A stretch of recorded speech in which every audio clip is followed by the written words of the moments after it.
Hello my dear sewing friends, it's Elisa here with Thoughtful Creativity, and today we're making this really cute and useful pom-pom hat. And these are essential for winter. They give you those wintry holiday vibes. They keep your ears and head warm. And what I really love about these that A, they come together very quickly, so it's an easy project, and B, this is my favorite part, is that everything that you need to create this pom-pom hat, you probably already have at home. So if you like to craft or sew or just DIY in general, you probably have all of the materials that you need. And the funny fact about this particular hat is that it was actually supposed to be a pocket. So if you see my previous video where I made this really cozy cocoon cardigan, then this is the clip that you did not get to see.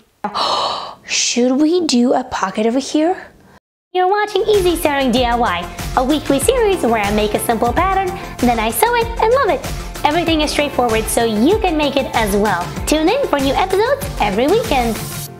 So to make the hat, you only need really just a few things. You will need your materials. Here I'm using this gray speckled jersey that I used for my cocoon cardigan. And although it is a jersey, it really has just a minimal amount of stretch, but I will make it work. But for your hat, I would recommend a two-way stretch or a four-way stretch.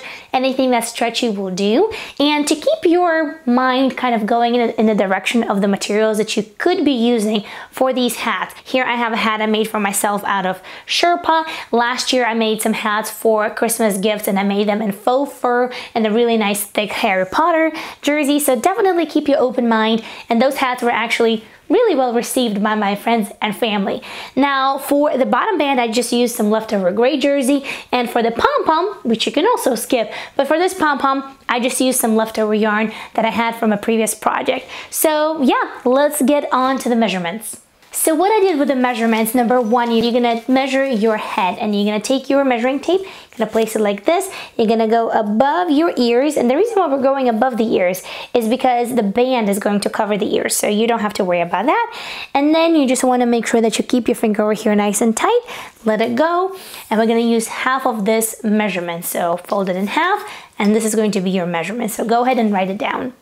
Now I'm making this hat for my child, and half of her measurement is going to be 8 inches. Once you have that measurement down on your paper, go ahead and mark the midpoint. So for me, that's 4 inches. For the next measurement, I just measured from the back of my head all the way to my forehead. I know it looks really stupid and awkward, but you know what? It is what it is. Then you're gonna place your finger right over here, take it away. Now this part is not tricky at all, but you are going to be needing a little bit of math. So instead of taking the full measurement, we're going to take 70% of that. So for example, my child's head, the measurement that we just took from the forehead to the back of the head is 10 inches. However, I'm going to take just 70% of that. So for me, that's super easy. It's just about 7 inches. But for you, just find out 70%, which is really easy to do. And that's what you're going to draw on your pattern. Now, the reason why we're taking 70% and not the full measurement or the half measurement is because we want to make sure that we have some room on the top of our hat, and that way it's not too snug but also not too baggy. If you like your beanie hat to be super baggy or super slouchy, then go ahead and take the full measurement, so that way you will kind of have like a length and a half. But for us, just about 70% will do. And that's it, 2 measurements. That's what we're gonna work with. Next step would be to give our hat a shape, so go ahead and curve it in, but do it only on one side, since after that we're going to fold it in half and cut it out, and that is going to give us the perfect symmetry on both sides. And please note, I am cutting my hat out right now without any seam allowances, since I'm going to be adding those when I'm cutting my fabric. Now let's add a dart to the top of our hat. I'm going to take 1.5 inches down and then 1 inch on each side, and then I'm going to draw a triangle, and that is going to be my dart. Now for the adult sizes, I would probably take about 2 inches or 2.5 inches, and then maybe 1.5 inches on each side. But you of course can vary that depending on your preference. Before we move on to cutting and sewing our awesome pom-pom hat, the last thing is to make the pattern for the band. Now, the original size of the bottom of the hat was 8 inches, and I'm just going to use the leftover paper that I have, and we're actually going to take it 1 inch smaller than that. So I'm going to go for 7 inches, and then I'm going to make it 1.5 inch wide. My jersey is pretty stretchy, so I think it's going to be just fine if I take 1 inch less. But remember, your band on the bottom is going to be cut out on the fold on both ways. So we're going to fold it in lengthwise and widthwise. Okay, so go ahead and cut out your main fabric pieces. Now, once you've done that, don't forget to transfer your dart position. And once you've done that, it's really time to assemble and make it all happen.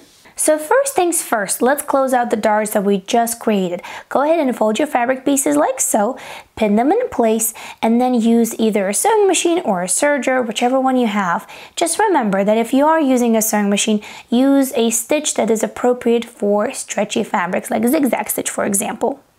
And that's how your hat is going to look like once you've sewn your dart.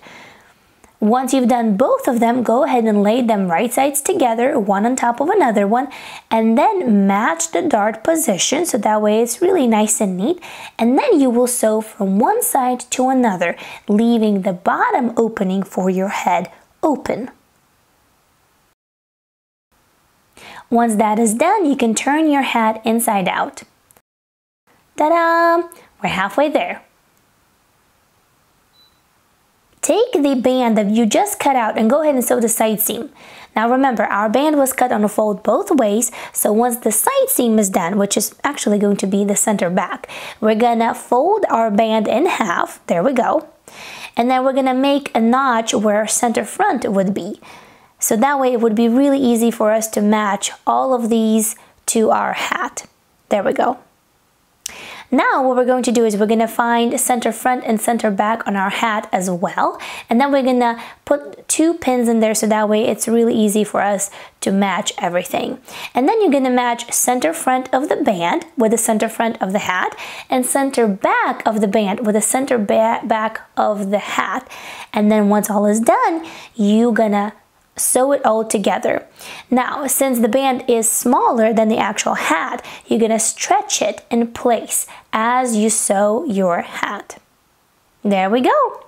And that's how the hat looks without the pom-pom.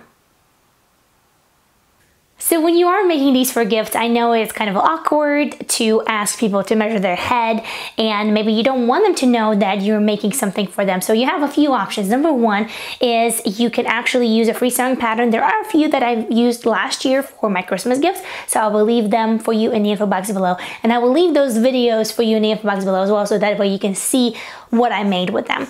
Number two, you can actually use a hat that you already have, and you know, if it fits you and you're an adult and you're making it for an adult, then just, you know, measure it and use those measurements. And number three, you can probably go to a shop, and I know it's kind of weird, but you can go to a shop with your measuring tape and just kind of measure it real quick and write those down. It does sound kind of weird, but I've done that before. You know what? Us creative people, we do what we have to do. Okay, I gotta tell you guys, I am no pom-pom making expert, and I didn't even watch a single tutorial on this. All I did, I took some leftover yarn, I wrapped it around my fingers, then I tied it in a knot, took it off, cut it all apart on top, and then since the pom-pom was actually really big, I gave it a little bit of a haircut and then fluffed it up. And you know what? It stays intact. It's not pooling. It's, yeah, I mean, my daughter was wearing the hat and everything is great. And yeah, then you just take a thread and a needle and you sew the pom-pom onto your hat. Easy as that. For those who are wondering, these instructional sheets are available for the members of the channel. The membership is paid, and you can see the join button next to the subscribe button, and you will be receiving the instructional sheets on quite a few DIY tutorials on this channel, and this pom-pom hat is one of them. And if you are into making things, then you probably will enjoy all the other videos that I have for you guys on this channel, so definitely go ahead and check them out. Thank you so much for watching, and until next time, sew something beautiful, create and enjoy. Thank you guys. Bye.